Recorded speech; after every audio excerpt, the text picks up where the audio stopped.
Hello, everyone. Welcome to Wind Down Friday. Today, our special guest is Cem Basceri, CEO and President of Qromis. Hi, Sam. Welcome aboard. How's it going? Hi, Maria. Hi, good. How are you? Good, fine. Where are you located, Sam? I'm in Silicon Valley, California, more specifically in Los Gatos. Good, nice place. So, Sam, we talked a lot on Power Electronics News. We did the podcast about your technology. You have a great career, a long career. So I can mention Cree, Micron, and others. So, so let's talk about you. What inspired you to follow a career in technology?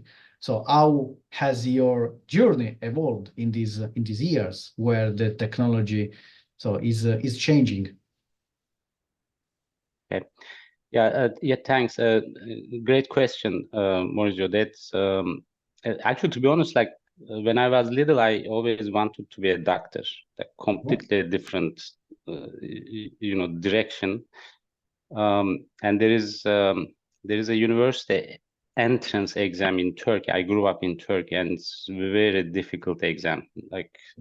And you have to make choices during the exam at that time, during my time, and there is no other option that you have, put a couple of options or maybe up to 15, 20.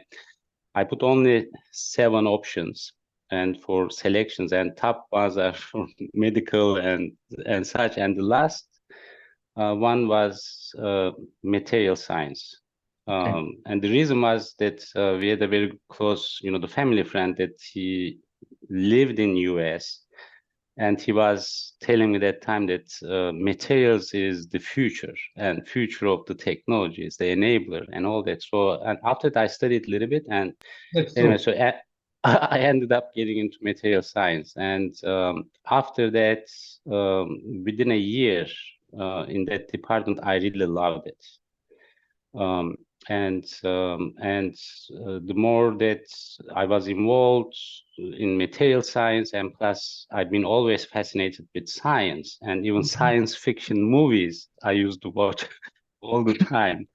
And when you strip everything, at the center was always materials. So materials, make structural things, materials make electronics, materials makes chemicals, materials make plastics and everything else like in our life. So that's why I was fascinated. So and the other thing I always thought that the technology would shape our future no matter what.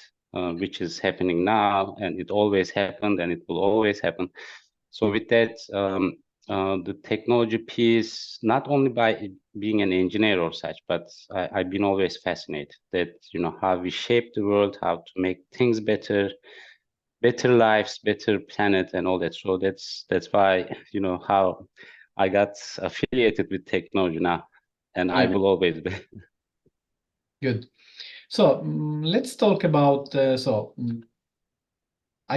would ask you in terms of you got a PhD at North Carolina State University, but before asking you a question about your PhD, so just reflecting on your time at Micron Technology, Cree, and others. So what lessons did you learn from leading technology programs, development programs? Yeah, so that's actually I was lucky enough that when we get to the PhD question, I'll tell you again that the top line was including Cree, Micron, Bridgelux, and at Motorola, and all that. What I witnessed was collaboration. Not like isolated technology development in one department or such. That's and there were examples of that too, but that would be more stagnant or slow or not basically as open-minded approach, right? So the collaborations from every level, from academic to commercial to customers and applications all together, and that type of development that set the example for me. Like that's what I learned the most. I mean, that for the success. Even the rivals that competing, the companies I witnessed that they work together to make something and for a win-win situation, not only if someone wins. That a good example was Micron and Intel, the flash program that we had. I mean, they were rivals, but that program, when they start working together over 10 years, they became the leader in the flash memory. So that was fascinating. 200 engineers from Micron, 200 engineers from Intel, and then plus with customers pulling it together, it was lightning speed and, very good innovations. So the collaboration, and also, of course, it goes with team. So invest always in team and people. Yeah. Okay, good. So just tell me, I would like to know more about your PhD in material science, as also you mentioned at the start. So can you share any highlights from your academia journey in this case, or the topic of your thesis in this case for your PhD? Sure. Yeah. Actually, it's kind of connected that with my master's and the PhD and even undergraduate. So it's interesting that I started. Actually, it was material science, but it was more like metallurgical engineering in Turkey. So it was all iron and steel and extractive metallurgy, blast furnaces, and all that. And then in the department, I switched to more into ceramics and electronic ceramics. That time we had a program for solid oxide fuel cells. I mean, again, for the energy efficiency and all that. And then to be honest, NC State, I wanted to continue in ceramics or ferroelectrics, but I was invited to a program that it was a sudden change, another abrupt change into a memory program. That was basically US DRAM consortium, and with companies like TI, Micron, IBM, Varian, ATMI, and NC State. That was the project was to basically to validate for the future that high K, the based memory, very ultra high density, the memory, and that program was designed by DARPA against that time Korea and Japan competition in memory, and with a hefty, the budget like $200-300 million, and that experience, actually, that's collaboration. That's the first time that I witnessed. It was lightning speed. Micron would do some process, TI would put the metals, IBM would make the design, Varian would make the tool for deposition, and including with ATMI, chemicals, new chemicals. I mean, it was lightning fast. And we were in the center of that program that to test, characterize, and provide, the input for improvements. And to be honest, almost 2 years I finished the PhD because it was crazy amount of data development, innovations, and all that. And that's where I witnessed again the collaboration between the companies and the academia. And then you get to the the finish line. So after that, I switched to Motorola for a while as the program portion of the program, and then to Micron to continue in that development. Okay. So based on your experiences, so what advice would you give to someone aspiring to enter the technology field? Maybe some young people, maybe PhD students that are doing to get this PhD and entering in industry. So what advice? Yeah, I don't have particular advice that, because in my view, every work, every experience, and especially when it gets to the PhD level, that whether the result is good or not good, or usable or not usable, still very valuable. So anything in the PhD studies, right? I mean, depending on the person or such, but the most important and above all, you have to love it. You have to love something what you do, and that's where you learn in PhD, whether you love it or not. If you don't love it, then you cannot finish PhD, right? So you have to love it. And then, of course, in my case, in most cases, maybe it should be something that could turn into a practice eventually, either fast or near term or long term, because that's where you get the most, the pleasure or outcome from your studies. So it has to be something reduced into practice. And then it should be something sustainable that not like by force you put pieces together and you show something, but it's not sustainable. It cannot, scale.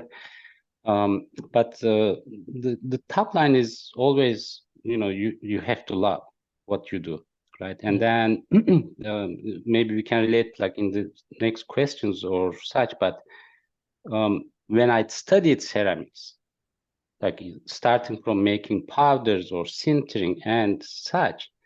And then after I jumped into memory technology, I thought that, oh, why did I waste time sometimes? Like, working on ceramics. Now in Qromis, we use ceramics and now I leverage this, the knowledge. So you never know, what you do or such, either software or hardware or such, that it's always a good investment that it will most likely be leveraged by either themselves or by someone else. So that contribution is key. So in technology, there is no end. So we need all kinds of contributions, every level. Good.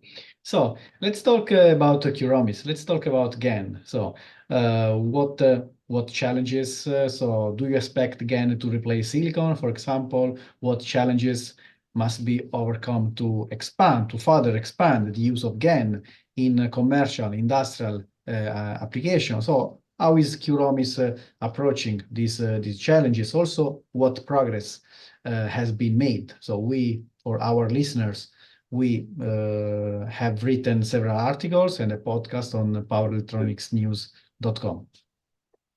Yeah, good question. Actually, from Qromis side, again, we are all, materials company, leveraging all our experiences and backgrounds. And of course, not by ourselves. Again, strong collaborations. I mean, that starting from Micron, Vanguard, Shinetsu, our partners, and many others, IMEC. So there are two pieces actually. If you look at the same for silicon carbide or gallium nitride or diamond. If you look at the material itself, it's huge, miracle materials, right? I mean, that's such a tiny structure that it can hold like thousands of voltages. It's remarkable. Like in a few millimeter square chip, if you put it in that perspective, like 1,000 volts, 2,000 volts, it's like scary, right? But it holds it. So the material itself is fascinating. Silicon carbide, GaN. So for gallium nitride, based on my experience, there is this full potential of GaN.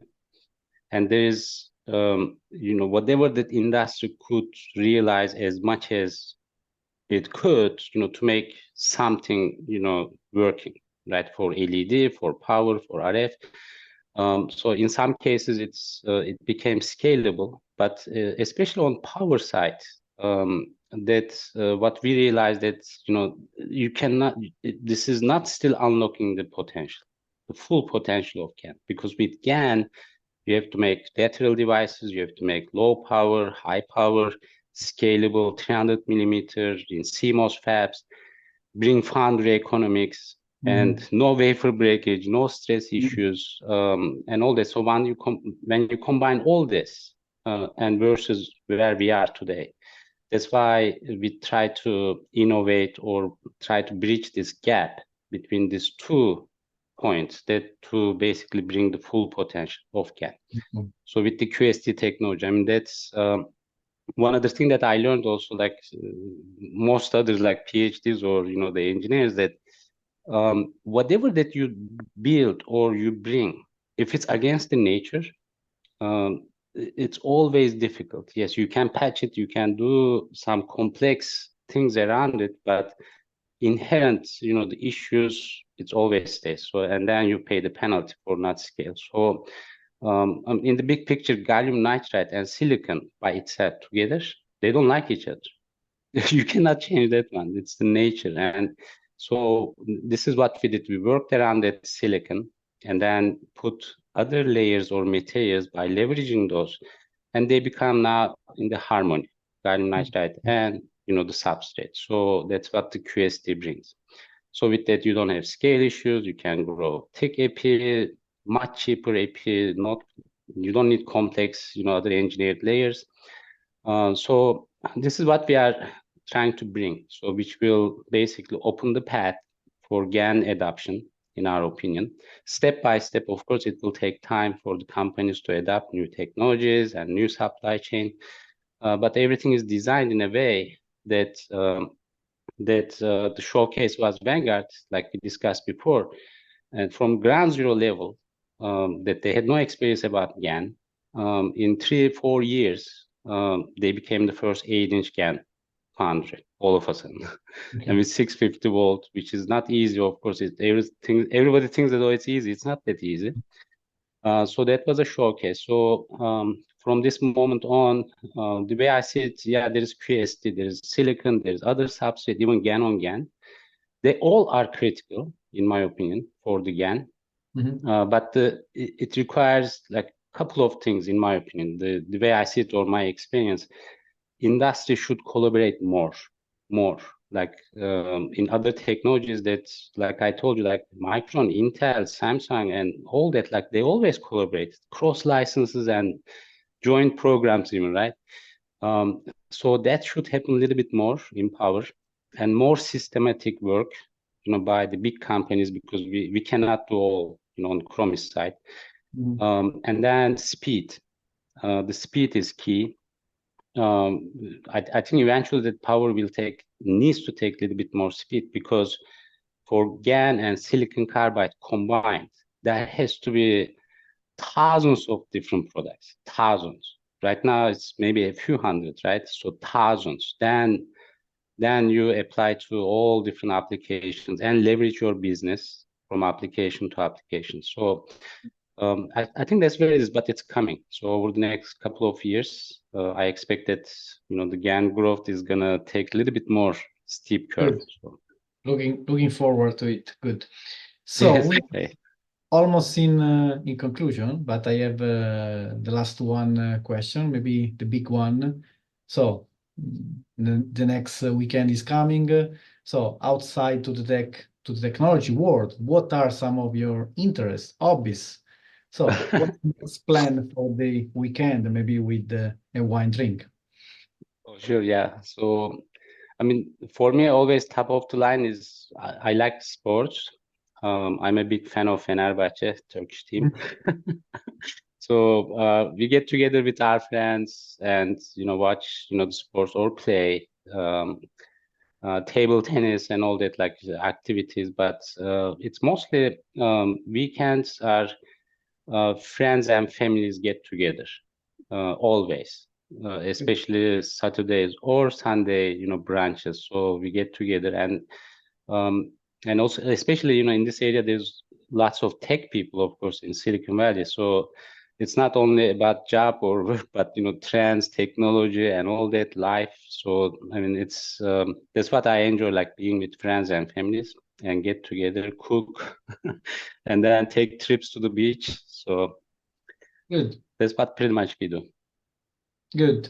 So, Sam, thanks a lot for joining us at Wind Down Friday. I wish you a good weekend and see you next. Thank you. Thank you. Thanks, Mauricio. Likewise. Talk to you.